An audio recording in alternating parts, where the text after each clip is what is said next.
ଏବେ ଉପାସନା ବିଷୟରେ ମୁଁ କହିବାକୁ ଯାଉଛି। ଉପାସନା ବିଭିନ୍ନ ପ୍ରକାର, ତା ଭିତରେ ଶୂନ୍ୟ ଉପାସନା ମଧ୍ୟ ରହିଛି।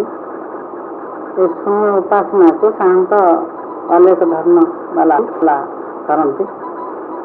ଶୂନ୍ୟ ଉପାସନା କଲା ବେଳକୁ ଆମକୁ ଇଏ କ'ଣ ଗୋଟେ ନୂଆ କଥା, ଶୂନ୍ୟ ଉପାସନା କ'ଣ, ଏସବୁ ବିଚାର କଲା ବେଳକୁ ଆମେ ଟିକେ ଘାବରେଇ ଯାଉଛୁ। ଆଉ ସାଧାରଣତଃ ଲୋକଙ୍କର ଗୋଟେ ଧାରଣା ଆଜି ପର୍ଯ୍ୟନ୍ତ ତ ରହି ଆସିଛି ଯେ କୌଣସି ତାକୁ ଯଦି ଆମେ ଧ୍ୟାନ କରିବା, ତାର ରୂପରେଖା ଯଦି ଆମେ କିଛି କଳ୍ପନା କରିବାନି ବା ଆମ ଆଖି ଆଗରେ ଦେଖା ନ ଦେବ, ତାହେଲେ ଆମର ମନ ସେଠି ଲାଗିବନି। ଏଇ ଭାବ ସମସ୍ତଙ୍କର ପ୍ରାୟ ଏମିତିକି 99% ଲୋକଙ୍କର ଧାରଣା ଏଭଳି। ହେଲେ ଏଠୁ ବୁଝା ପଡୁଛି ଶୂନ୍ୟ ଉପାସନା କଥା କହିଲା ବେଳକୁ କେତେ ଉଚ୍ଚ ସ୍ତରର କଥା। ଶୂନ୍ୟ ଉପାସନା କଥା କହିଲା ବେଳକୁ କେତେ ଉଚ୍ଚ ସ୍ତରର କଥା। ପ୍ରକୃତରେ କହିଲା ଗଲେ ଶୂନ୍ୟ ଉପାସନା ହିଁ ପ୍ରକୃତ ଉପାସନା। ଆମର ସେ ଜ୍ଞାନ ନଥିବାରୁ ଆମେ ତଳ ଶ୍ରେଣୀର ବିଷୟବସ୍ତୁ ବେଶୀ ପ୍ରାଧାନ୍ୟ କରା ଗଲେ ଶୂନ୍ୟ ଉପାସନା ହିଁ ପ୍ରକୃତ ଉପାସନା। ଆମର ସେ ଜ୍ଞାନ ନଥିବାରୁ ଆମେ ତଳ ଶ୍ରେଣୀର ବିଷୟବସ୍ତୁ ବେଶୀ ପ୍ରାଧାନ୍ୟ ଦେଇଥାଉ। ପିଲାମାନଙ୍କୁ ଅକ୍ଷର ଶିକ୍ଷା ଦେଲା ବେଳକୁ ଯେମିତିକି କିଛି ଅଭ୍ୟାସ ଜ୍ଞାନ କରିଥାଉ, ସେମିତି ଭଗବାନଙ୍କର ବିଷୟବସ୍ତୁକୁ ଧ୍ୟାନ କଲା ବେଳକୁ ଲୋକମାନେ କୌଣସି ଗୋଟେ ମୂର୍ତ୍ତିକୁ ଆଖି ଆଗରେ ରଖିକି ଧ୍ୟାନ କରିଥାନ୍ତି। ସେଟା ହେଉଛି ବୋଲେ ତଳ ଶ୍ରେଣୀର ଉପାସନା। ଯାଦ୍ୱାରା ପ୍ରକୃତିରେ ମନ ଯେତେ ଏକାଗ୍ରତା ଲାଭ କରିବା କଥା ଲାଭ କରିପାରିବନି। ହେଲେ ଆମର ଜ୍ଞାନ ନଥିବାରୁ ତାକୁ ବେଶୀ ପ୍ରାଧାନ୍ୟ ଦେଇଥାଉ। ତାକୁ ଏ ଯେଉଁ ରୂପରେଖା ବା କୌଣସି ଗୋଟେ ମୂର୍ତ୍ତିକୁ କାରଣ ଜ୍ଞାନର ଅଭାବ। ଏଠି ଅନେକ ବି ଯୁକ୍ତି କରିଥାଉଛନ୍ତି ଯେ ରୂପରେଖା ଥିଲେ ସିନା ଆମେ ତାକୁ ଆଖ୍ୟା ରଖି ସେ ରୂପକୁ ଦେଖି ସେ ଗୁଣକୁ ଦେଖି ଆମେ କିଛି ଧ୍ୟାନ କରିଥାନ୍ତୁ। ଆଉ ତେଣୁ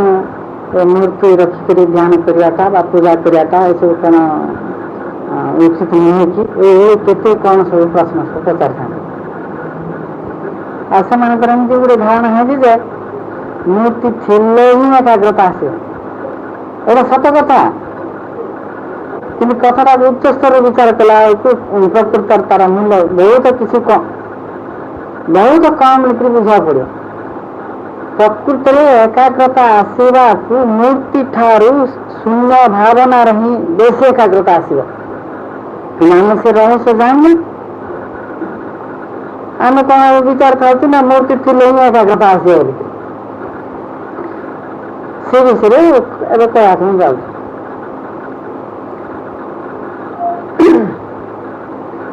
ଯେତେବେଳେ ମୂର୍ତ୍ତିକୁ ଆମେ ଧ୍ୟାନ କରୁଛେ, ଏ ବିଷୟଟା ସବୁ ବଡ଼ କଥା, ଟିକେ ଆଗରୁ ଟିକେ ତାର ଆଭାସ ଦେଇକରି ବିଷୟଟାକୁ ବୁଝିବାକୁ ଯାଉଛି। ଭଗବାନ ଯେତେବେଳେ ସର୍ବବ୍ୟାପୀ, ଏଇଟା ଆମେ ଶୁଣିଛେ ମଧ୍ୟ, ଭବିଷ୍ୟତରେ ମଧ୍ୟ ପରବର୍ତ୍ତୀ ମଣିଷ ଏକଥା ଶୁଣିବ। ଭଗବାନ ଯେତେବେଳେ ସର୍ବବ୍ୟାପୀ ବୋଲିକରି ଆମେ ସମସ୍ତେ ଜାଣୁଛୁ, କୌଣସି ମୂର୍ତ୍ତି ଭିତରେ ଯଦି ସେ ଭାବକୁ ସୀମାବଦ୍ଧ କରି ଆମେ ରଖିଦେଉଛୁ, ଆମେ ଯେତେବେଳେ ସେ ମୂର୍ତ୍ତିକୁ ଇଏ ହିଁ ଭଗବାନ ବୋଲିକରି ଆମେ ଯେତେବେଳେ ଧ୍ୟାନ କରୁଛୁ, ସେ ଆଗ ଭାବଟା ଆମର ମନକୁ ବିଚଳିତ କରିବ କି ନାହିଁ? ଭଗବାନ ଯେତେବେଳେ ସର୍ବବ୍ୟାପୀ, ମୁଁ ଯେତେବେଳେ ଗୋଟେ ମୂର୍ତ୍ତି ଭିତରେ ତାଙ୍କୁ ଧ୍ୟାନ କରୁଛି, ସେ ସର୍ବବ୍ୟାପୀ ଭାବ ଆମର ଇଏ ଭାବକୁ ଖନନ କରିବ କି ନାହିଁ ବା ବିଚଳିତ କରିବ କି ନାହିଁ? ତାହେଲେ ଏକାଗ୍ରତା କୋଉଠି ବୃଦ୍ଧି ହେବ? କାରଣ ଆମେ ଆଗରୁ ଶୁଣି ଦେଇଛେ ଭଗବାନ ସର୍ବବ୍ୟାପୀ। ଶୁଣି ନଥିଲେ ଏକାଗ୍ରତା ଆସିବ ବୋଲିକରି କହିଲେ ସେଟା ଟିକେ ହେଲେ ଚଳିଥାନ୍ତା। ପ୍ରଥମେ ଆମେ ଶୁଣିଛେ ଭଗବାନ ସର୍ବବ୍ୟାପୀ ସେଇଠି ରହିଛନ୍ତି। ଯେତେବେଳେ ଆମେ ଆଗରୁ ଶୁଣି ଦେଇଛେ ଯେ ମୂର୍ତ୍ତି ଭିତରେ ଇଏ ଭଗବାନ ବୋଲିକରି କହିଲା ବେଳକୁ ଆମର ସେ ଭାବ ଆସିକି ତାକୁ କ'ଣ ଦଂଶନ କରୁଥିବ, ତାହେଲେ ଆମ ଏକାଗ୍ରତା ଆସିବ କି? ପୁଣି ଏ ମନ କୌଣସି ଗୋଟେ କେନ୍ଦ୍ର ବିନ୍ଦୁରେ ହିଁ ଏ ମନଟା ସବୁବେଳେ ରହେ। ତାର ତ ମୋଟାମୋଟି ବୁଝାର ଅଛି ଯେ ଏ ମନ ଦୁଇଟା ବସ୍ତୁ ଆଡ଼କୁ କେବେ ହିଁ ଯିବନି, ସବୁବେଳେ ମନେ ରଖିବ। ଯାହାକୁ ଆମେ ମନେ ପକେଇବା ସେ ମନଟା ସେଠି ହିଁ ଲାଖି ରହିବ, ଆଉ ଏମିତି ନାହିଁ।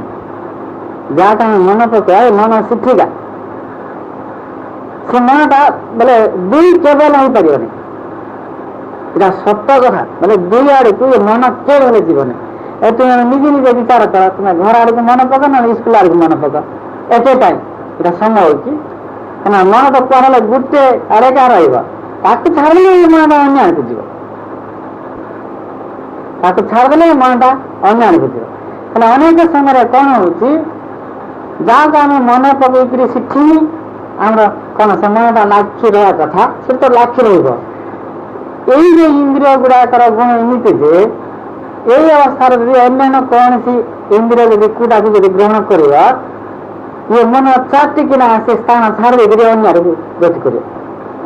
ତେଣୁ ମୁଁ କୌଣସି ଗୋଟେ ଜିନିଷକୁ ମୁଁ ଲକ୍ଷ୍ୟ କରୁଛି, ଏ ସମୟରେ ଯଦି ମୋତେ କୌଣସି କାମୁଡ଼ିଦେଲା, ହେଲେ ସେଟା ବନ୍ଦ ହେଇଯିବ, ଏଥରକ ଇଏ ପଟେ ଆସିଯିବ, ଦୁଇଟି କାମୁଡ଼ା ଛାଡ଼ୁ। ତେଣୁ ମୁଁ ଗୋଟେକୁ ସାଡ଼େ ଲକ୍ଷ୍ୟ ରଖିଛି, ଏ ଅବସ୍ଥାରେ ମୋର ଗୋଟେ କ'ଣ ଗୋଟେ ଦିଶିଗଲା ବୋଲେ ସେ ମନଟା ସେଠି ଥିଲା, ସେଟା ଚାଟିକିନା ସେ ମନଟା ଏପଟେ ବୁଲିଯିବ। ହେଲେ ଆମେ ଯେତେବେଳେ କୌଣସି ମୂର୍ତ୍ତିକୁ ଧ୍ୟାନ କରୁଛୁ, ଯେକୌଣସି ଗୋଟେ ମୂର୍ତ୍ତି ଧରନ୍ତୁ, ସେ ମୂର୍ତ୍ତିର ମୁହଁକୁ ଆମେ ଦେଖିଲେ, ମୂର୍ତ୍ତିର ମୁହଁକୁ ଦେଖିଲା ବେଳକୁ କ'ଣ ସମୁଦାୟ ଅଙ୍ଗ ପ୍ରତ୍ୟଙ୍ଗ ସମୁଦାୟ କ'ଣ ଆମେ ଦେଖାଯାଉଛି? କେବଳ ମୁହଁ ହିଁ ଦିଶୁଛି। ଆଉ ଏ ମୂର୍ତ୍ତିରେ କ'ଣ ଗୋଡ଼ ଦିଶୁଛି କି? ଗୋଡ଼ ଦିଶୁନି ନା ହାତ ଦିଶୁନି, କେବଳ ମୁହଁ ହିଁ ଦିଶୁଛି। ଯଦି ମୁହଁକୁ ବୋଲିକିରି କଥାଟାକୁ ଧରି ନେବା, ମୁହଁକୁ ଆମେ ଦେଖୁଛେ, ସେ ମୁହଁରେ ପୁଣି ନାକ ଅଛି, ପାଟି ଅଛି, ଆଖି ଅଛି, କାନ ଅଛି, ଏସବୁ ଅଛି କି ନାହିଁ?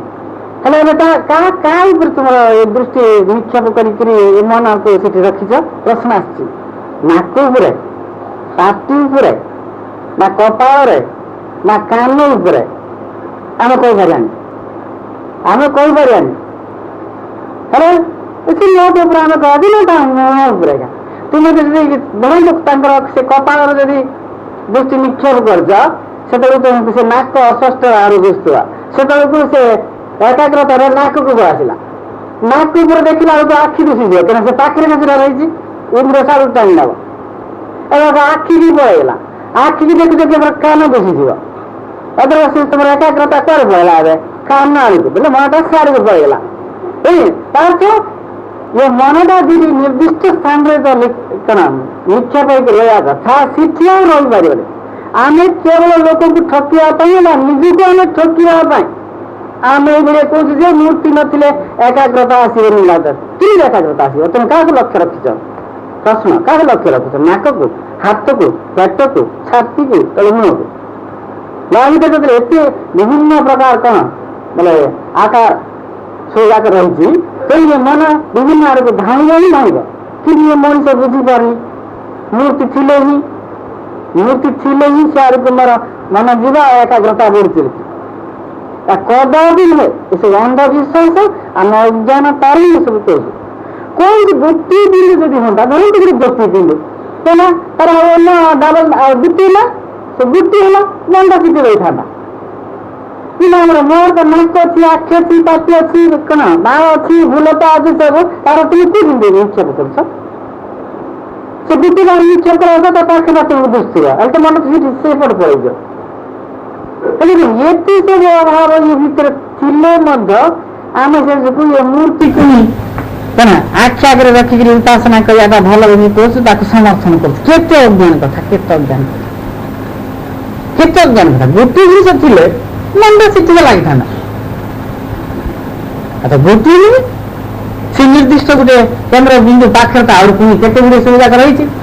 ସେସବୁକୁ କ'ଣ ଆମେ ଦେଖିପାରୁଛେ। ତେଣୁ ମନ କଦାପି କ'ଣ ବୋଲେ ଏକାଗ୍ରତା ଲାଭ ବୋଲେ ଆସିବନି। ହେଲେ ଏଇଟା ତ ଗୋଟେ କଥା ଆଗରୁ ମଧ୍ୟ ତୁମକୁ ସବୁ କହିଛି ଯେ କାହିଁକିନା ଭଗବାନ ଯେତେବେଳେ ସର୍ବବ୍ୟାପୀ ଆଉ ତାଙ୍କୁ कौन से गोटे मूर्ति भितर सीमाबद्ध कर ध्यान कला बेलू से भाव आसिक आमको बाधा देव से आगुरी मुझे कही तेणु ये सब तल श्रेणी कथा लोक भूलवाई ये सब आम कही था तेणु प्रकृति बोले शून्य को ध्यान करवाटा ही एटा गोटे बड़ा बड़ा प्रश्न। शून्य तो शून्य कौन से रूपरेखा थिले सिना ना कौन से गोटे ज्योति बिंदु होते सिना से ज्योति नहले भी ना कौन से गोटे बिंदु होते सिना आम ध्यान करता शून्य तो शून्य पुणी आम केमी ध्यान करूँ बोलिक प्रश्न कर देखला प्रकृति से शून्य ध्यान द्वारा ही मन एकाग्रता से रहस्य आम जाने आम ध्यान कला कौन से गोटे मूर्ति को ध्यान कला से रूप को बड़ सुंदर हो नाक को ना पाटी की तार कान को तार आखि की एमती अनेक सब वर्णना कर सागे सागे तो रूप गला गुण गुण गुण विभिन्न गुण सब रही तो भगवान महिमा सब विभिन्न भाव प्रकाश पाउथुबार विभिन्न भाव प्रकाश पाउथुबार धन्य कौन कि महानता विभूति जोगरे दश विषय लिखाई कौन किए मतलब अस्थि अस्थि भितर कि ऐरावत ऐरावत अस्थि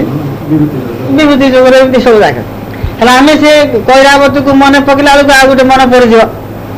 हिमालय को कहीं पर्वत भितर से गोटे मन पकड़ा बेलू आउ गोटे मन पकड़ा बेलू आउ गोटे कहीं तुम एकाग्रता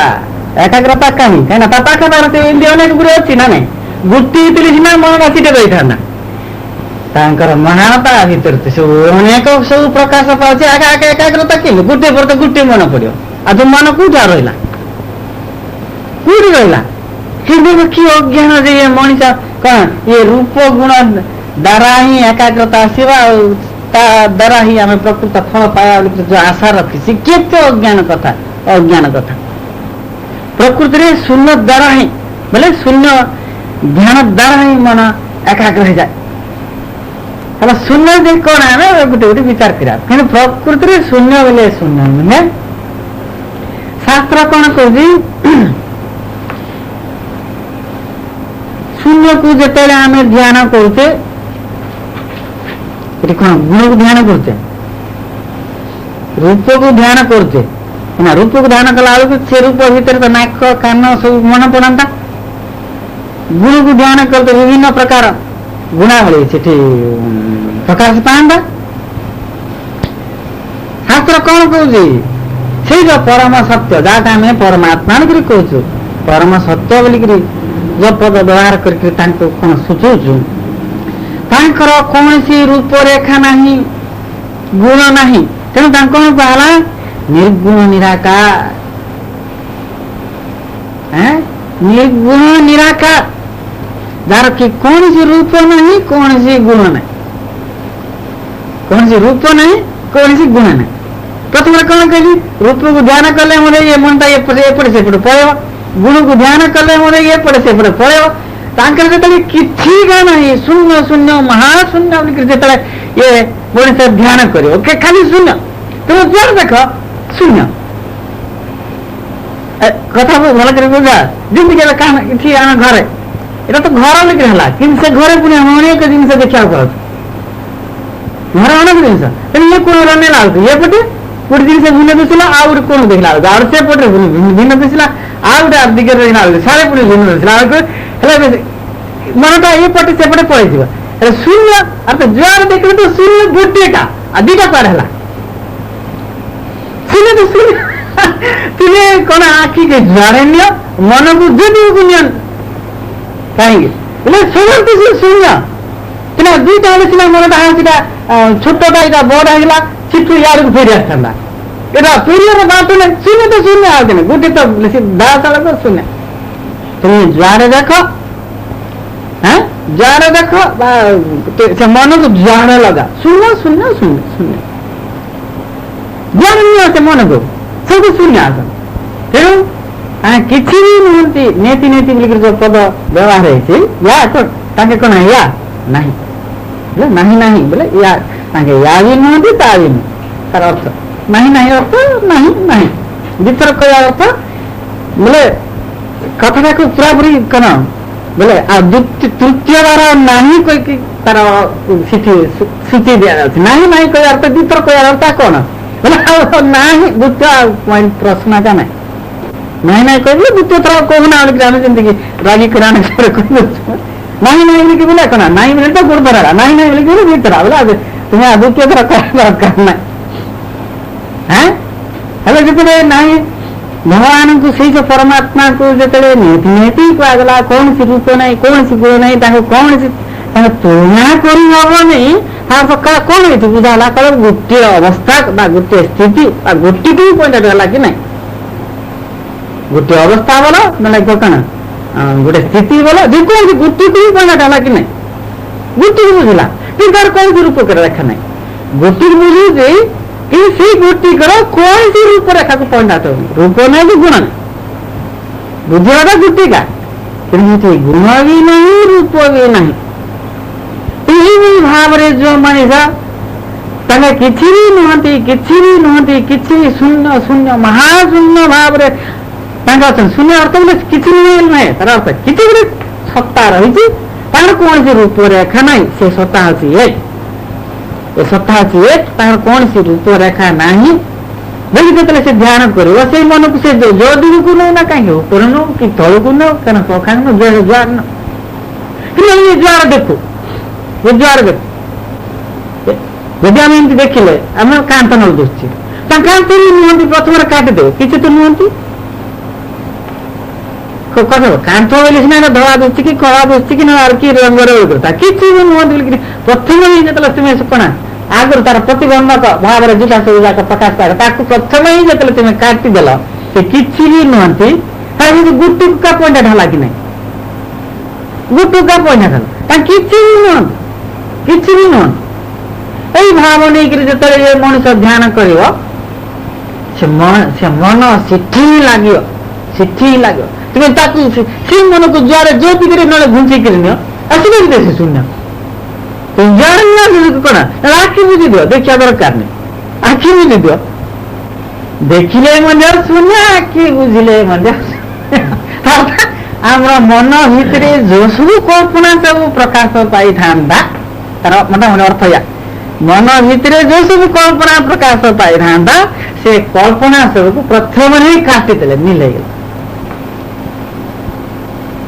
मन भितर जो सब कल्पना सब प्रकाश पाई था जो विभिन्न रूप गुण विषय वस्तु सब प्रथम सिद्धांत प्रथम ही नहीं करदे मिल काटिदेल तेणु जहाँ रहा तार कौन सी रूपरेखा नहीं गुण भी नहीं ताकू ही तुम्हें ध्यान कल शून्य शून्य महाशून्य तेणु शास्त्र कौन कौन जे कि महाशून्य बोलिक आम जहाँ कहूँ शून्य भाव में जे रही से परमात्मा कौन या बोलिक कहीपर बोले बुद्धिवा सकाशे सीना शून्य बोलिक कहला तार अर्थ तार संगे तुलना करने मुख्य वस्तु नथिबारु बा आ कौन से विषय वस्तु नथिबारु तांके से एक केवल बुद्धिवा शून्य बोलिक कहला जमीक आम आकाश को आम कौन कहला आम जब आकाश कथा तुलना आगक आनिक विचार कर आकाश को आम कौन कहला नहीं आकाश को शून्य का कह जाए आकाश को आम कौन कह लंबा हो बोलिया ना बड़ हो कहला भल कर विचार कर आकाश को आम कौन लंबा हो ना बड़ हो ना कंसा बोलिया धड़ा हो बोलिया कला हो बोलिया भल कर विचार कर आकाश को धड़ा हो बोलिया ना कला हो ना कौन बोलिया तार तो किसी रंग भी ना छोट बड़ ना नहीं जे कि सर्वदा भाव सब रही देख तेणु से ब्रह्म को आकाश संगे तुलना कराई ब्रह्म को से जो परमात्मा भाव में जे अच्छा आकाश तुल्य केवल बुझापी आकाश तुल्य कहुच कि मोटामोटी बुझा कला सी आकाश या बोल विचार कर कौन है सी आकाश हाँ କେହି ଆକାଶ ଭାବରେ ଅଛନ୍ତି ବୋଲା ଆକାଶ ଯେମିତି ଶୂନ୍ୟ କଣ ଅଛି ଏ ରଙ୍ଗ ବୋଲି କହିପାରିବ ନା ନା ଏତିକି ମାଇଲ ବୋଲି କହିପାରିବ ନା ନା ଉଚ୍ଚର ଉପରେ ଅଛି ବୋଲି କହିପାରିବ ନା ତଳେ ଅଛି ବୋଲି କହିପାରିବ କିନ୍ତୁ ସର୍ବଦା ସବୁଠି ସବୁଠି ଅଛି କିନ୍ତୁ ମୋଟାମୋଟି ବୁଝିବା କଲା ବେଳକୁ ସେହି ଆକାଶ ୟା ବୋଲି ବିଚାର କରିବାକୁ କଣ ହେଲା ଯିଏକି ଆକାଶକୁ ଧ୍ୟାନ କରିବ ସେ ଯୋଉଠି ଧ୍ୟାନ କରୁନା କାହିଁକି ଆକାଶ ହିଁ ତାକୁ ଦିଶିବ ତାର ଭାବ କାହାକୁ କଣ କେମିତି ପ୍ରକାଶ ପାଇବ ସେଠି କଣ ଆକାଶ ଭାବରେ ହିଁ ତାର ତ ଆକାଶ ଯେମିତି ଆମେ କଣ ଆକାଶ ଯେମିତି ଜାଣିଛି ଆକାଶ ରୂପରେଖାକୁ ଦେଖିପାରୁନି ଲମ୍ବା ଚଉଡାକୁ ଦେଖିପାରୁନି କିନ୍ତୁ ଆକାଶ ବୋଲି ଜାଣିଛି ଯେତେବେଳେ ସେ ଆକାଶକୁ ଧ୍ୟାନ କରିବ ସେ ଯୋଉଠି ଧ୍ୟାନ କରୁନା କାହିଁକି ଆକାଶ ହିଁ ତାକୁ ଦିଶିବ ତାର ଭାବ କାହାକୁ କଣ କେମିତି ପ୍ରକାଶ ପାଇବ ସେଠି କଣ ଆକାଶ ଭାବରେ ହିଁ ତାର ତ ଆକାଶ ଯେମିତି ଆମେ କଣ ଆକାଶ ଯେମିତି ଜାଣିଛି ଆକାଶ ରୂପରେଖାକୁ ଦେଖିପାରୁନି ଲମ୍ବା ଚଉଡାକୁ ଦେଖିପାରୁନି କିନ୍ତୁ ଆକାଶ ବୋଲି ଜାଣିଛି ଯେତେବେଳେ ସେ ଆକାଶ କିଛି ନା କିଛି ଯୋଉ କଣ ତା ଭିତରେ ଯୋଉ ଭାବ ପ୍ରକାଶ ପାଉଛି ତାକୁ ହିଁ ଯଦି ଏ ମଣିଷ ଧ୍ୟାନ କରିବ ହେଲେ ଏ ମନ ଯୁଆଡେ ଯାଉନା କାହିଁକି ଆକାଶ ବସ୍ତୁ ତାକୁ କିଛି ବି ଦେଖିବନି କିଛି ବି ନାହିଁ ତେଣୁ ପ୍ରକୃତ ଉପାସନା ଏଇ ଯୋଉ ଶୂନ୍ୟକୁ ଉପାସନା କରିବା ହିଁ ପ୍ରକୃତ ଉପାସନା ତେଣୁ ମୁନି ଋଷି ମାନେ ଯେତେବେଳେ ଉଚ୍ଚ ସ୍ତରକୁ ଚାଲି ଯାଉଛନ୍ତି ସେତେବେଳେ ଏଇ ଶୂନ୍ୟ ସ୍ଥିତିକୁ ହିଁ ସେମାନେ ଧ୍ୟାନ କରୁଛନ୍ତି ତାର ଅର୍ଥ ମୋଟାମୋଟି ବୁଝିବାକୁ ପଡିବ ଯେ ସେ ଆକାଶ ଭାବରେ ଅଛନ୍ତି ବୋଲା ନହେଲେ ଶୂନ୍ୟ ଭାବରେ ଅଛନ୍ତି ବୋଲା କିନ୍ତୁ ଶୂନ୍ୟ ବୋଲିକିରି କହିଲେ ଏ ନିର୍ଦ୍ଦିଷ୍ଟ ଏରିଆ ତ ଶୂନ୍ୟ ନୁହେଁ ଆକାଶ ବୋଲିକିରି କହିଲେ ନିର୍ଦ୍ଦିଷ୍ଟ ଏରିଆଟା ଆକାଶ ନୁହେଁ ତାର ତ ସେ ସର୍ବବ୍ୟାପୀ ଭାବରେ ସବୁଠି ସେ ରହିଛନ୍ତି ଏଇଟା ହିଁ ଶୂନ୍ୟ ଭାବନା ସର୍ବବ୍ୟାପୀ ଭାବରେ ସବୁଠି ରହିଛନ୍ତି କୌଣସି ରୂପ ଗୁଣ ଭାବରେ ସେ ପ୍ରକାଶ ପାଉନାହାନ୍ତି କୌଣସି ରୂପ ଗୁଣ ସେଠି କିଛି ବି ନାହିଁ କିନ୍ତୁ ସେ ସର୍ବବ୍ୟାପୀ ଭାବରେ ସବୁଠି ରହିଛନ୍ତି ତେଣୁ ଏ ମନ ଯୁଆଡେ ତୁମେ ଲଗେଇ ଯାଅ ସେଠି ପଏଣ୍ଟଟା ହବ ତୁମେ ଯୁଆଡେ ବି ଯାଅ ସେ ମନକୁ ସେ ମନ ଯାଇକିରି ସେଠି ଲାଗିବ ହିଁ ଲାଗିବ ଯଦି ତାକୁ କଣ ଆମେ ଯଦି କିଛି ଭାବନା କରିବାର ଅଛି ଯଦି ଆମର ସେଇ କ୍ଷମତା ନାହିଁ ବୋଲେ ଶୂନ୍ୟକୁ ଉପାସନା କରିବାର କ୍ଷମତା ଯଦି ଆମର ନାହିଁ ବା ଆମର ମନ ଏକାଗ୍ରତା ରହୁ ବୋଲିକିରି ଯୋଉ ଭାବ ନେଇକିରି ଆମେ ସେଠି କଣ ମନଟାକୁ ଲାଗୁ କରିକିରି ଯୋଉ ବ୍ୟବସ୍ଥା କରୁଛୁ ଯଦି ସେଇ କ୍ଷମତା ନାହିଁ ସେଇ ଶୂନ୍ୟକୁ ଏଇଭଳି ଭାବରେ ବିଚାର କରିବା ଦରକାର ତଳକୁ ଆସିକରି କଥାଟାକୁ ଆମେ ବିଚାର କରିବା ଶୂନ୍ୟ ଶୂନ୍ୟ ମହାଶୂନ୍ୟ ମୋର ମନକୁ ଏତେ ଦୂର ପର୍ଯ୍ୟନ୍ତ ନେଲି ସେଠି କାହିଁକି ଆହୁରି ବି ନେଇଗଲେ କଣ ଏଠି ଚାଷ ନା ଆହୁରି ବି ନେଇଗଲେ ଆହୁରି ବି ନେଇଗଲେ ନିଜା ନିଜା ବର୍ଷେ କଣ ଧ୍ୟାନ କରିବ ମଲା ପର୍ଯ୍ୟନ୍ତ ବିଚାର କର ଶେଷ ହବନି ଦେଖ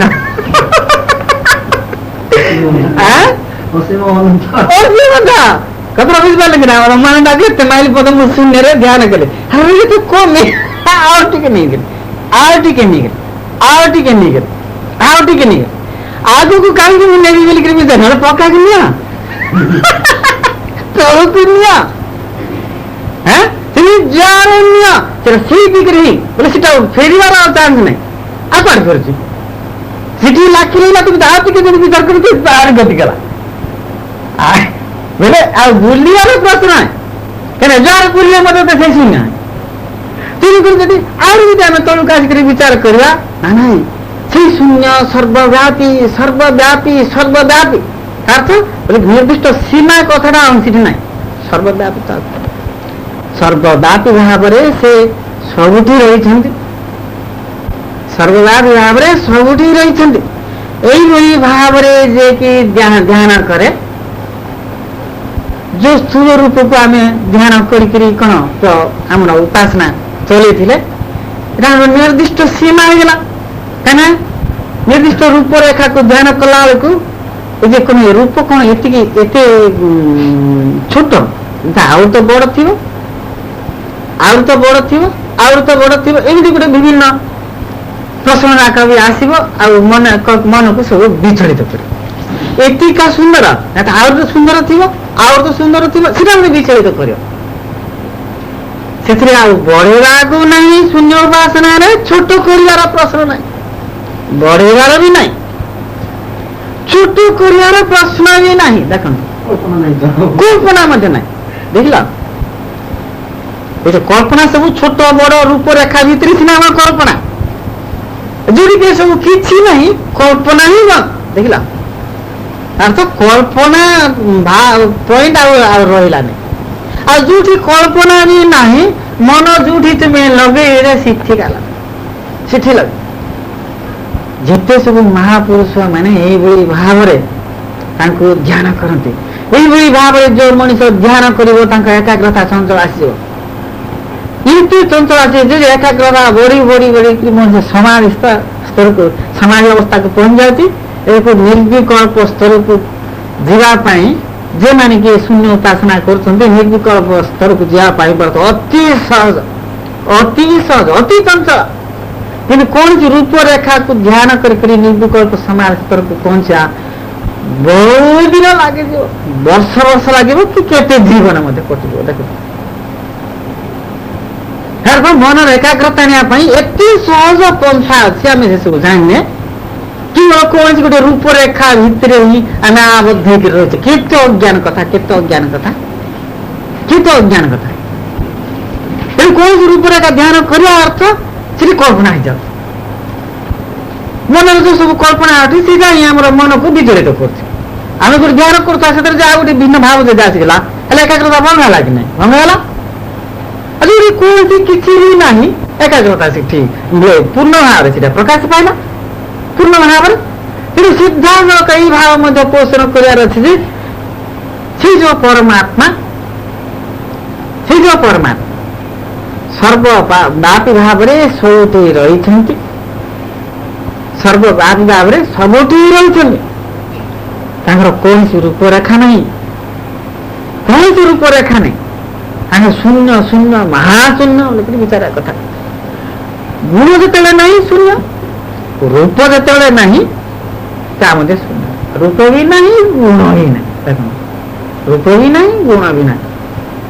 ତେଣୁ ଶାସ୍ତ୍ରକାର ମାନେ ତାକୁ ସେଇ ବିଷୟବସ୍ତୁକୁ ବୁଝିବା ପାଇଁ ଗୋଟେ କଥାଟାକୁ ସ୍ଥୂଳ ଆଡ଼କୁ ଆଣିକରି ତା ଭିତରେ ଆକାଶକୁ ଆଣିକରି ଥଉଛନ୍ତି। କାହିଁକିନା ତାଙ୍କର କୌଣସି ରୂପରେଖା ନାହିଁ, ଯେତେବେଳେ କି ଆଉ କିଛି ତ ଗୋଟେ କହିବାକୁ ପଡିବ। ତେଣୁ ସେଇ ପରମାତ୍ମା ଆକାଶ ଭାବରେ ଅଛନ୍ତି, ନହେଲେ ଆକାଶ ଭୟା ଇତ୍ୟାଦି ପଦ ବ୍ୟବହାର କରିକିରି ଆକାଶର ବିଷୟବସ୍ତୁକୁ ଆମକୁ ବୁଝାଉଛନ୍ତି। ଆଉ ପ୍ରକୃତରେ ଦେଖିଲା ବେଳକୁ ଆମେ ଅବଶ୍ୟ ଭୁଲ ହବନି, ଆକାଶକୁ ହିଁ ସେଇ ବ୍ରହ୍ମ ବୋଲିକିରି କହିଲେ ମଧ୍ୟ ଭୁଲ ହବନି। ଆକାଶକୁ ବ୍ରହ୍ମ ବୋଲିକିରି କହିଲେ ମଧ୍ୟ ଭୁଲ ହବ ନାହିଁ। ହେଲେ ମହାଶୂନ୍ୟ କଥା ତ ତୁମେମାନେ ସାଧାରଣତଃ ବିଚାର କରିପାରିବନି, କାହିଁକିନା ଏଇଟା ତ ଗୋଟେ ଉଚ୍ଚ ସ୍ତରର କଥା। କିନ୍ତୁ ପ୍ରକୃତରେ ତାକୁ ହିଁ ମଣିଷ ଗ୍ରହଣ କରିବା କଥା, କିନ୍ତୁ ଅଜ୍ଞାନରୁ ଗ୍ରହଣ କରୁନି। କିନ୍ତୁ ସାଧାରଣ ଲୋକେ ଏ ଶୂନ୍ୟ କଥା ଏବେ ବୁଝେଇଲା ପରେ ସିନା ଶୂନ୍ୟ ଯେ କ'ଣ, ଶୂନ୍ୟକୁ ଧ୍ୟାନ କଲେ ଯେ କ'ଣ ସବୁ ମିଳୁଛି ଏସବୁ ତୁମେ କିଛି ଜାଣିଲ। ଯେମାନେ କି କିଛି ବି ଜାଣିନାହାନ୍ତି ଶୂନ୍ୟକୁ ଧ୍ୟାନ ସେମାନେ କେବେ ହେଲେ କରିପାରିବେ କିନା, ଜ୍ଞାନ ଅଭାବ ଶୂନ୍ୟକୁ ସାଧାରଣତଃ ଧ୍ୟାନ କରିପାରିବେ। କିନ୍ତୁ ଯିଏ କି ସେ ରହସ୍ୟ ଜାଣିଦେବ ତା ପାଖେ ଅତି ସହଜ ଆଉ ସେ ଚଞ୍ଚଳ ତାଙ୍କୁ ପାଇଯିବ। କାହିଁକିନା ଶୂନ୍ୟ ଭାବନାରେ ଯେତେବେଳେ କୌଣସି ବିକାର ଆସୁନି,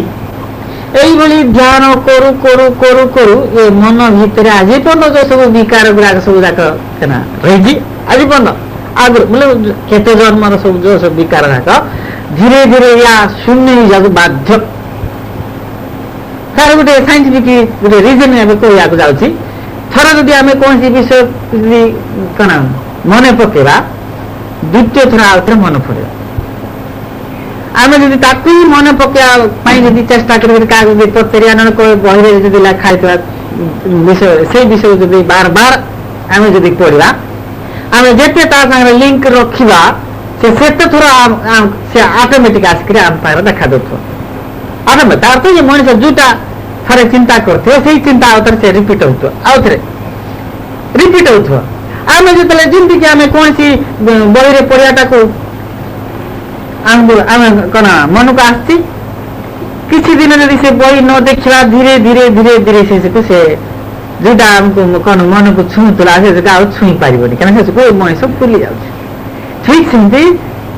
ଏଇ ମଣିଷ ଯେତେବେଳେ ଯେତେ ସବୁ ବିକାର ତା ବିଷୟବସ୍ତୁକୁ ମଣିଷ କଣ ଧ୍ୟାନ କରୁଥିଲା ବା ସଂଶ୍ଳିଷ୍ଟ ଥିଲା ସେ ବିଷୟ ସାଙ୍ଗରେ ଯେତେବେଳେ ଏ ଶୂନ୍ୟ ଭାବନାକୁ ସେ ଆଶ୍ରୟ କଲା ଯେ ଧ୍ୟାନ ହେଲା ଏଇ ଯୋଉ ବିକାର ଗୁଡାକ ଯୋଉ ସବୁ ଯାକ ଆଗରୁ ରହିଥିଲା ସେସବୁ ଧୀରେ ଧୀରେ ଧୀରେ ଧୀରେ ମୂଳି ଯିବାକୁ ବାଧ୍ୟ ହେଇଯିବ ଅତି ଶୀଘ୍ର ଏ ବିକାର ଗୁଡାକ ଓହ୍ଲେଇଯିବ। ଦେଖନ୍ତୁ ତେଣୁକରି ଶୂନ୍ୟ ଧ୍ୟାନରେ ମଣିଷ ଚଞ୍ଚଳ ଶୁଦ୍ଧ ପବିତ୍ର ହେଇଯାଉଛି। ଚଞ୍ଚଳ ଚଞ୍ଚଳ ଧରନ୍ତୁ କୌଣସି ମୂର୍ତ୍ତି ଏବେ ତାର ବିପରୀତ କଥା ବିଚାର କରିବା କୌଣସି ମୂର୍ତ୍ତିକୁ ଯଦି ଆମେ ଦେଖିବା ତାଙ୍କ ନାକ ଏମିତି ଅଛି ଚେପା କି ଲମ୍ବା ଏମିତି ଲୁଗା ପିନ୍ଧିଛନ୍ତି ସେ ଲୁଗା ହିଁ ବାର ବାର ଆମକୁ ମନେ ପଡିବ ତାଙ୍କ ନାକ କଥା ହିଁ ବାର ବାର ମନେ ପଡିବ ବା ତାଙ୍କେ ଯେ କଣ କରୁଛନ୍ତି ଗୁଣାବଳୀ ମନେ ପଡିବ ରୂପ ମନେ ପଡିବ ତାହେଲେ ବିଭିନ୍ନ ଗୁଣାବଳୀ ଯେତେବେଳେ ମନେ ପଡୁଛି ମନଟା ବିଭିନ୍ନ ଆଡକୁ ଗଲା କି ନାହିଁ ଗତି କଲା କି ନାହିଁ କିନ୍ତୁ ଶୂନ୍ୟ ଭାବନାରେ ଏସବୁ କିଛି ନ ଆସୁଥିବାରୁ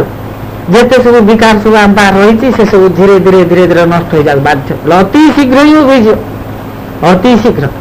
ତେଣୁ ଶୂନ୍ୟ ଉପାସନା କରିକିରି ମୁନି ଋଷିମାନେ ଚଞ୍ଚଳ ଭଗବାନଙ୍କୁ ପାଇଯାଉଛନ୍ତି କିନ୍ତୁ ଆମେ ମୂର୍ତ୍ତି ଭିତରେ ରହିଥିବାରୁ ଏ ବିକାର ଗୁଡାକ ଆଉ ଦୂର ହଉ କେତେ ଜନ୍ମ ଲାଗିଯାଉଛି କେତେ ଜନ୍ମ ଲାଗିଯାଉଛି।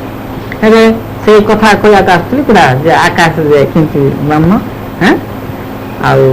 ତାକୁ ବ୍ରହ୍ମ ବୋଲିକିରି କହିଲେ ମୋତେ ଭୁଲ ହବନି ଆକାଶକୁ ଆମେ ତ ଜାଣୁ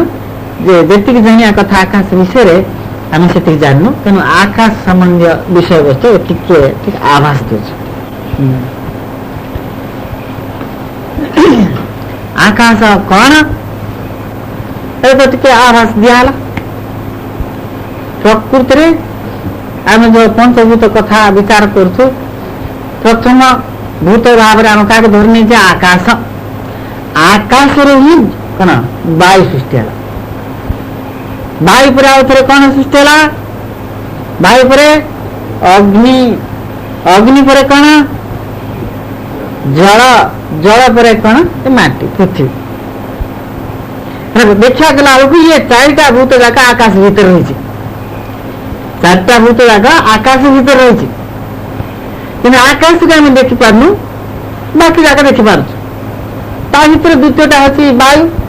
ବାୟୁକୁ ଅନେକ ସମୟରେ ଦେଖୁଛୁ କିନ୍ତୁ ପ୍ରକୃତିରେ ଦେଖିପାରୁନୁ କହିଲେ ଚଳିବ ନାଇଁ କି ବାୟୁକୁ ଆମେ ଦେଖିପାରୁଛୁ ଦେଖିପାରୁନୁ କିନ୍ତୁ ବାୟୁର ଅସ୍ତିତ୍ୱ ରହିଛି ହେଲେ ଆକାଶକୁ ଦେଖିପାରୁନୁ ବାୟୁକୁ ଦେଖିପାରୁନୁ କିନ୍ତୁ ବାକି ତିନିଟାକୁ ଆମେ ଦେଖିପାରୁଛୁ। ଏଇ ଯୋଉ ବାକି ଚାରିଟା ବାୟୁ ସାଙ୍ଗେ ବାକି ଚାରିଟା ଏସବୁ କୋଉଠି ପ୍ରଥମେ ରହିଥିଲେ ଆକାଶରେ ଆକାଶରେ ହିଁ ଏସବୁ ପ୍ରଥମେ ରହିଥିଲେ ତାପରେ ବିଭିନ୍ନ ରୂପ ଧାରଣ କଲା ପରେ ତାଙ୍କୁ ଆମେ ଅନୁଭବ କରୁଛୁ। ଯେତେ ସବୁ ଏ ସୃଷ୍ଟି କଣ ଦୃଶ୍ୟ ଭାବରେ ସବୁ ରହିଛି ଏ ସମସ୍ତ ଆକାଶ ଭିତରେ ହିଁ ଆଗରୁ ରହିଥିଲେ ତାପରେ ସେ ଘନୀଭୂତ ଅବସ୍ଥା ପ୍ରାପ୍ତ ହେଲା ପରେ ଆମେ ବିଭିନ୍ନ ରୂପରେଖା ଭାବରେ ତାଙ୍କୁ ଆମେ ଅନୁଭବ କରୁଛୁ ହେଲେ ସେ ଆକାଶ ବିଷୟରେ ଏବେ ଧୀରେ ଧୀରେ ସବୁ କହି ଯାଉଛି।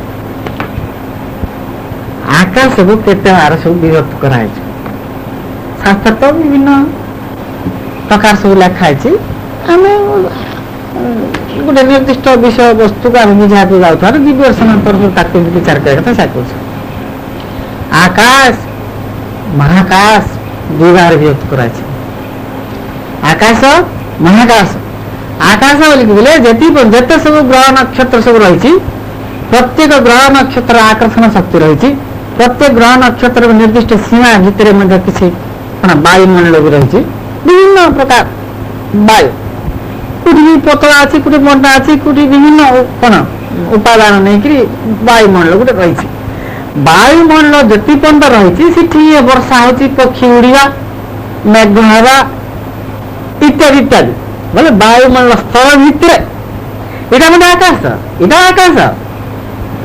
ଏଇଟା ଆକାଶ ତାର ତ ପୃଥିବୀ ଠାରୁ ବୋଲେ ଯେକୌଣସି ଗୋଟେ ସ୍ଥଳ ଠାରୁ ଯେତେ ଦୂର ପର୍ଯ୍ୟନ୍ତ ବାୟୁମଣ୍ଡଳ ରହିଛି ହେଲେ ଯେତେ ଦୂର ପର୍ଯ୍ୟନ୍ତ यार आकर्षण शक्ति रही सेतिकी एरिया पन्त आमे कौन कहले आकाश से आकाश भितर ही मेघ से आकाश भितर ही पक्षी हुआ से आकाश भितर ही उड़ाग गति करिया से आकाश भितर ही उद्भिद ऊपर को मुन टेकी कना बढ़िया आई ଏ ମଣିଷ ଚାଲ ବୁଲ କରିବା ଏଇ ଆକାଶରେ ବୋଲେ ଏ ଶୂନ୍ୟରେ ପୃଥିବୀରେ ଅବଶ୍ୟ ସେ କଣ ପାଦ ଦେଇକିରି ଚାଲୁଛି କିନ୍ତୁ ତାର ଗତି କୋଉଠି ଆକାଶରେ କି ନାହିଁ ମନେକରି ବିଚାର କର ମଣିଷର ଗତି ଆକାଶରେ ନା ତାର ପାଦ ସିନା କଣ ପୃଥିବୀରେ ରହିଛି କିନ୍ତୁ ସେ ଗତି କରୁଛି ଶୂନ୍ୟରେ କି ନାହିଁ ଆକାଶରେ ହିଁ ଆମ ଗତି ତାର ତ ଅଧା ପୃଥିବୀରେ ଅଧା ଆକାଶରେ ଆକାଶ ବୋଲିକିରି ତା ଭିତରେ ବାୟୁ ମଧ୍ୟ ରହିଛି ବୋଲା ମହାକାଶ କାହା କହିଲେ ଯୋଉଠିକି ବାୟୁ ନାହିଁ ଯୋଉଠିକି ବାୟୁ ନାହିଁ ଆକର୍ଷଣ ଶକ୍ତି ବି ନାହିଁ ମାଧ୍ୟାକର୍ଷଣ ଶକ୍ତି ବି ନାହିଁ ତାକୁ ହିଁ କଣ କୁହାଗଲା ମହାକାଶ ତାକୁ ହିଁ କଣ କୁହାଗଲା ଅନ୍ତରିକ୍ଷ ତାକୁ ହିଁ କଣ କୁହାଗଲା ଅନ୍ତରିକ୍ଷ କଣ କୁହାଗଲା ମହାକାଶ ଶାସ୍ତ୍ରରେ କଣ ଲେଖା ହେଇଛି ବ୍ରହ୍ମ ବିଚାର କଲେ ମୁଁ ବୟୁ ହେବି ବ୍ରହ୍ମ ବିଚାର କଲେ ମୁଁ ବୟୁ ହେବି ବ୍ରହ୍ମକୁ ବୁଝିଲା ବେଳକୁ କଣ ତାଙ୍କର କୌଣସି ରୂପରେଖା ନାହିଁ ନିର୍ଗୁଣ ନିରାକାର କୁହାଯାଉଛି ଠିକ ବ୍ରହ୍ମକୁ ବୁଝିଲା ବେଳକୁ ସେ ହଉଛି ନିର୍ଗୁଣ ନିରାକାର ତାଙ୍କୁ କୌଣସି ବୋଲିକିରି କହିହବ ନାହିଁ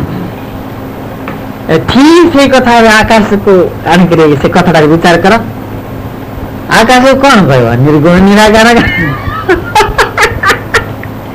ଏଇ ଯୋଉ ମହାକାଶକୁ ନିର୍ଗୁଣ ନିରାକାର କି ଗୁଣ ବୋଲି କହିବ କି ଗୁଣ ବୋଲିକିରି କହିବ କି ରୂପ ବୋଲିକି କହିବ ମହାକାଶକୁ ତୁମେ କି ଗୁଣ ବୋଲିକି କହିବ କି ରୂପ ବୋଲିକିରି କହିବ କିଛି ନିର୍ଗୁଣ ଗୁଣ ନା ଶାସ୍ତ୍ରରେ କଣ ଲେଖିଛି ବ୍ରହ୍ମ ବିଚାର କଲେ ମୁଁ ବହୁ ହେବି ଅର୍ଥ ବିଭିନ୍ନ ରୂପରେଖା ଗୁଣ ଭାବରେ ପ୍ରକାଶ ପାଇବି ବୁଝା ପାଇଁ ଏଭଳି ଭାଷା ବ୍ୟବହାର କରାଯାଇଛି ଅର୍ଥ ଯୋଉଟା କି ନିର୍ଗୁଣ ଭାବରେ ଯୋଉଟା ସବୁ ରହିଛି ସେଟା ହିଁ ଶେଷକୁ ଗୁଣ ଭାବରେ ପ୍ରକାଶ ପାଉଛି ଯୋଉଟା କି କୌଣସି ରୂପରେଖା ଭାବରେ ଯୋଉଠି କିଛି ନାହିଁ ସେଟା ହିଁ ସେଠି ହିଁ ଶେଷକୁ ରୂପରେଖା ଭାବରେ ପ୍ରକାଶ ପାଉଛି ଯଦି କୌଣସି ରୂପ ନାହିଁ ସେଠି ରୂପ ସୃଷ୍ଟି ହଉଛି କୋଉଠି କୌଣସି ଗୁଣ ନାହିଁ ସେଠି ଶେଷକୁ ଗୁଣ ସୃଷ୍ଟି ହଉଛି ତାପରେ ଆକାଶରେ ଯେତେବେଳେ ବାୟୁ ସୃଷ୍ଟି ହେଲା ଆକାଶରେ ଯେତେବେଳେ ଅଗ୍ନି ସୃଷ୍ଟି ହେଲା ଆକାଶରେ ଯେତେବେଳେ ଜଳ ସୃଷ୍ଟି ହେଲା ତାର ତ ସ୍ଥୂଳ ରୂପ ଆସିଲା ବେଳକୁ ଗୁଣ ହିଁ ଲାଗେ ନାଇଁ ଦେଖନ୍ତୁ ଆକାଶ ଭାବରେ ବିଚାର କଲା ବେଳକୁ କୌଣସି ଗୁଣ ନାହିଁ କୌଣସି ରୂପ ନାହିଁ କିନ୍ତୁ ଇଏ ପୁଣି ସ୍ଥୂଳକୁ ଆସିଲା ବେଳକୁ ଯୋଉଠି ସବୁ ଜାଗା ଆମେ ଦେଖୁଛୁ ଇଏ ସବୁ କୋଉଠୁ ଆସିଲା ଯେ ଆକାଶରେ ଯାହା ସବୁ ଆକାଶରେ କେତେ ହେଲା ଅନ୍ତରିକ୍ଷ କଥା ବିଚାର କଲା ବେଳକୁ ପ୍ରକୃତରେ ବୋଲେ ବ୍ରହ୍ମଙ୍କୁ ଯୋଉଭଳି ଭାବରେ ବର୍ଣ୍ଣନା କରାଯାଇଛି ଏ ଆକାଶ ତତ୍ଵକୁ ବ୍ରହ୍ମଙ୍କର ବିଷୟକୁ ସାଙ୍ଗେ ମିଶେଇକିରି ତୁଳନା କଲା ବେଳକୁ ଠିକ ସମାନ ତ ଅର୍ଥ ଅନ୍ତରିକ୍ଷକୁ ଆମେ କୌଣସି ରୂପରେଖା ଭାବରେ କଳ୍ପନା କରିପାରିବାନି କି କୌଣସି ଗୁଣ ଏଠି ପ୍ରକାଶ ପାଉଛି ବୋଲିକିରି ମଧ୍ୟ ଆମେ କହିପାରିବା କିଛି ବି କହିପାରିବାନି କିନ୍ତୁ ଯେତେ ସବୁ କଣ ଆମେ ଗ୍ରହ ନକ୍ଷତ୍ର ସବୁ ଯାକ ଦେଖୁଛୁ କାହିଁକି ଗ୍ରହ ନକ୍ଷତ୍ର ହେଲା ପରେ ସିନା ଉଦ୍ଭିଦ ହେଲା ପରେ ସିନା ଜୀବ ହେଲା ଉଦ୍ଭିଦ ହେଲା ପରେ ଜୀବ ହେଲା ଆଉ ପ୍ରଥମେ ଗୋଟେ ଗ୍ରହ କା ନାହିଁ ଆଉ ଉଦ୍ଭିଦ କୁଆଡେ ଜୀବ କୁଆଡେ ଇତ୍ୟାଦି କୁଆଡେ ସବୁ କୁଆଡେ ଆସେ ନା ନାଇଁ ପୁଣି ଏ ଗ୍ରହ ନକ୍ଷତ୍ର ପୁଣି କୋଉଠି ଜନ୍ମ ହେଲେ ପ୍ରଶ୍ନ କୋଉଠି ଜନ୍ମ ହେଲେ ସେଇ ଯୋଉ ଅନ୍ତରିକ୍ଷରୁ ଯୋଉଠି କିଛି ବି ନାହିଁ ଯଦି କିଛି ବି ନାହିଁ ବୋଲି କିଛି ଅଛି କିନ୍ତୁ କୌଣସି ରୂପରେଖା ଭାବରେ ବା ଗୁଣ ଭାବରେ ପ୍ରକାଶ ପାଉନି ତାକୁ ଆମେ ଶୂନ୍ୟ କହିଲେ ନା ତାକୁ ହିଁ ଶୂନ୍ୟ କଲେ ତେଣୁ ଆମେ ଯେତେ ସବୁ ଗ୍ରହ ନକ୍ଷତ୍ର ସବୁ କଣ କଥା ବିଚାର କରୁଛୁ ବା ଦେଖୁଛୁ ବା ଅନୁଭବ କରୁଛୁ ଏସବୁ କୋଉଠୁ ସୃଷ୍ଟି ହେଇଛି ଆମ ବିଜ୍ଞାନ କଣ କହୁଛି ନିହାରିକା କୋଉଠୁ ସୃଷ୍ଟି ହେଇଛି ଅନ୍ତରିକ୍ଷରୁ ତେଣୁ ଯୋଉଠି କିଛି ବି ନଥିଲା ସେଠି ସୃଷ୍ଟି ହେଲା ନିହାରିକା ସେ ନିହାରିକା ଭିତରେ ସୂର୍ଯ୍ୟ ଚନ୍ଦ୍ର ଗ୍ରହ ନକ୍ଷତ୍ର ସେ ଗ୍ରହ ନକ୍ଷତ୍ର ଭିତରେ ଉଦ୍ଭିଦ ଅଛି